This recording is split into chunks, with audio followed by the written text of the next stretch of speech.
Dan Illman, Mike Beer kicking off a 50-cent pick 5 at Gulfstream Park on Holy Bull Saturday with race number 8, the Grade 3 Sweetest Chant Stakes. 1 mile on the turf for 3-year-old fillies. Let's take a look at this field. 8 entered to run on the turf. The 8, filly Gene King, is entered for main track only. There is some rain in the forecast and precipitation in the forecast for Gulfstream on Saturday. Hopefully this one stays on the turf. Let's throw up the Timeform U.S. pace projector for this race. 2 Moana's Tail, 4 Cheermeister. I see those horses as pace setters, especially the 4 Cheermeister.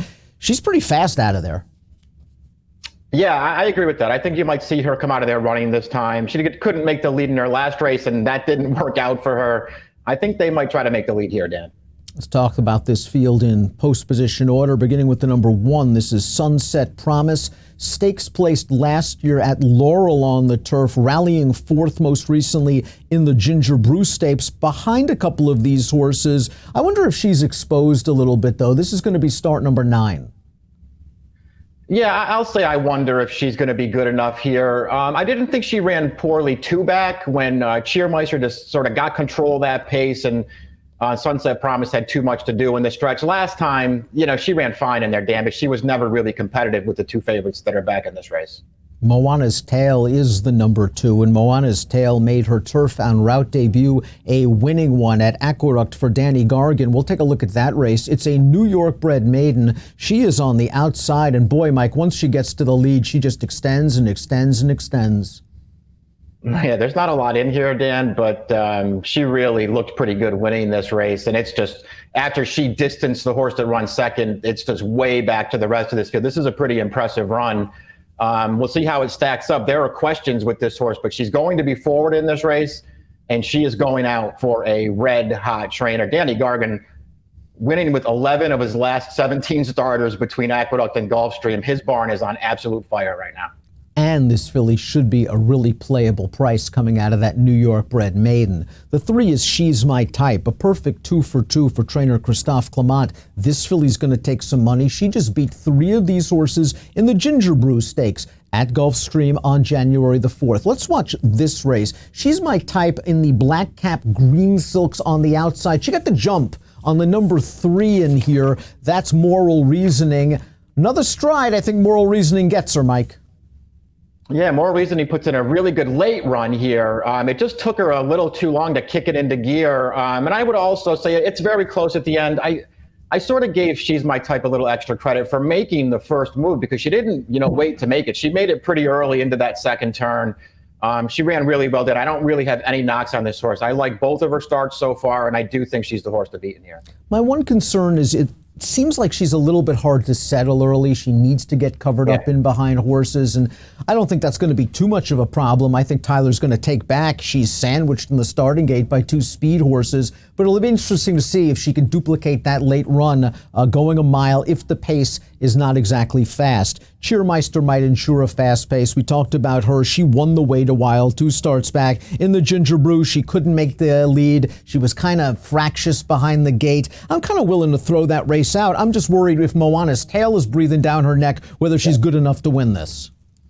Yeah, I mean, I guess I look at her and think that she's, mildly dangerous, just because she did look pretty good winning that race 2 back, where she just controlled the pace. And, I don't know, when I watched it back, I didn't think she was walking. I thought she went a legitimate pace in there. It just kept going through the stretch. Last time it didn't work out for her. I think they're going to send her this time, and we'll see what happens. Reluctant Bride's the number 5. This is a Speightstown filly who made her one and only start going 5 furlongs at Gulfstream Park on January the 19th. We're going to watch that race right now. She was dismissed at 13-1. She is easing to the outside. Remember, this is a 5 furlong race, and she's probably got 5 lengths to come with about a 16th of a mile. So right here, she's going to run a good third, and we're going to be very happy with her, and she just keeps on coming, and somehow she wins. That's an electric late kick for Reluctant Bride. They're asking a lot, stretching her out 3/8 of a mile, stepping her up into graded stakes horses for her second lifetime start. But that was a wow kick. Yeah, I can see why they're getting a little ambitious with her in her second start. That was a really nice debut. Just as you say, a race they probably would have been happy if she had run a fast closing third in there, but she got all the way up there. That was impressive. They're asking a lot of her here, but I can understand why they're doing it. Great pedigree for the 6 Michelin. What else is new? This is a Godolphin homebred. Blinkers on might have been the key last time out at Tampa Bay, and a little bit of drop in class didn't hurt. Let's watch Michelins, now winners of one other than win at Tampa Bay, in the familiar Godolphin colors and the big white blinkers, splitting horses professionally, and I like the way she finishes this race off. She's supposed to beat this field, and she does it comfortably.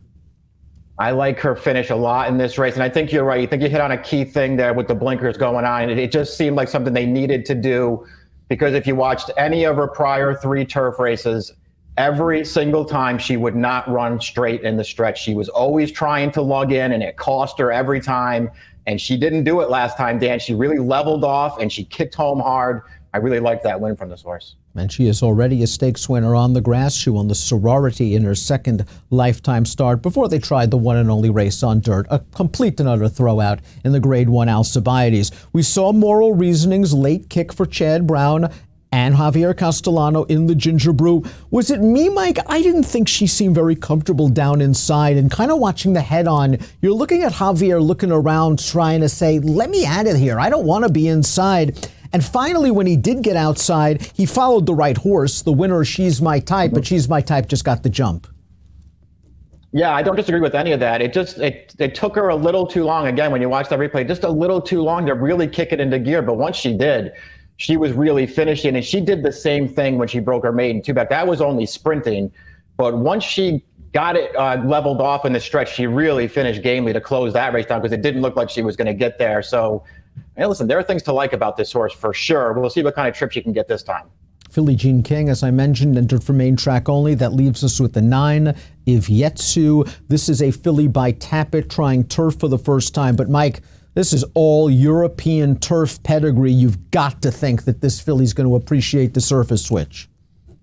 Yeah, I think they were looking for turf two-back. She got rained off. And then I guess after she just won so easily, they decided to take a shot in a Grade 2 on dirt. But this is a filly who has been meant for turf all along. She could really improve in this race. Top pick time for the Grade 3 Sweetest Chant Stakes. Mike, you're looking for some value in here. You're getting Jose Ortiz and a Godolphin homebred at 12-1 on the morning line. That's Michelin. I think if the pace is at least fair, she's going to come with a run.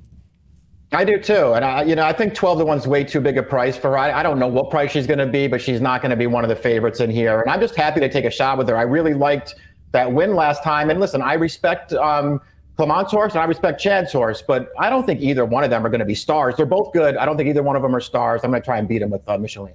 And they're going to be much shorter priced than Michelin come post time. I like the way Moral Reasoning finished that race off last time out. A little more ground to work with here. Maybe if she gets into the clear earlier, she can run these down. She'll be my top pick. I went 7-3-1-6. Mike 6-3-7-2. The Grade 3 Sweetest Chant kicking off a 50-cent pick 5 on Holy Bull Saturday at Gulfstream. Approximate post time 3:34 Eastern. Good luck.